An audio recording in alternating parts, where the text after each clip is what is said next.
పాఠశాలకు టీచర్లు సరిగా రావడం లేదని మహబూబ్ నగర్ జిల్లా ఆత్మకూరు మండలం చింతగుంట ప్రభుత్వ స్కూల్ విద్యార్థులు హైకోర్టుకు లేఖ రాశారు.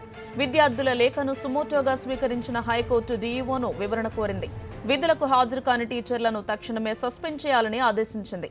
ఈ కేసులో తదుపరి విచారణను హైకోర్టు ఎల్లుండికి వాయిదా వేసింది. దీనికి సంబంధించి పూర్తి వివరాలు మా కరెస్పాండెంట్ వాసుని అడిగి తెలుసుకుందాం. వాసు, చెప్పండి, దీనికి సంబంధించి మీ దగ్గర ఉన్న లేటెస్ట్ ఇన్ఫో ఏంటి?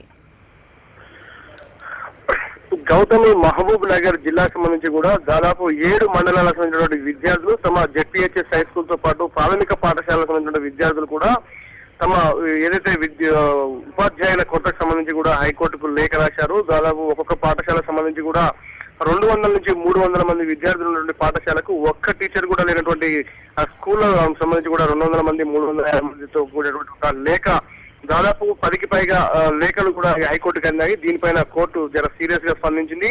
ఆ కేసును విచారణ పిల్ గా స్వీకరించింది, విచారణ చేపట్టింది. దీనికి సంబంధించినటువంటి ఉన్నతాధికారులు ఎవరైతే కారకులుగా ఉన్నారో జిల్లా డిఈఓతో పాటు ఎంఈఓలు, మరోపక్క బాధ్యులైనటువంటి ఉపాధ్యాయులు, నిర్లక్ష్యం వహిస్తున్నటువంటి ఉపాధ్యాయులు, ఉన్నతాధికారులపై కూడా చర్యలు చేపడతామని కూడా హైకోర్టు వ్యాఖ్యానించింది. మరోపక్క ఈ కేసును ఎల్లుండికి విచారణ వాయిదా వేస్తూ కూడా మన రాష్ట్ర ప్రభుత్వాన్ని కౌంటర్ దాఖలు చేయాలని కోరింది.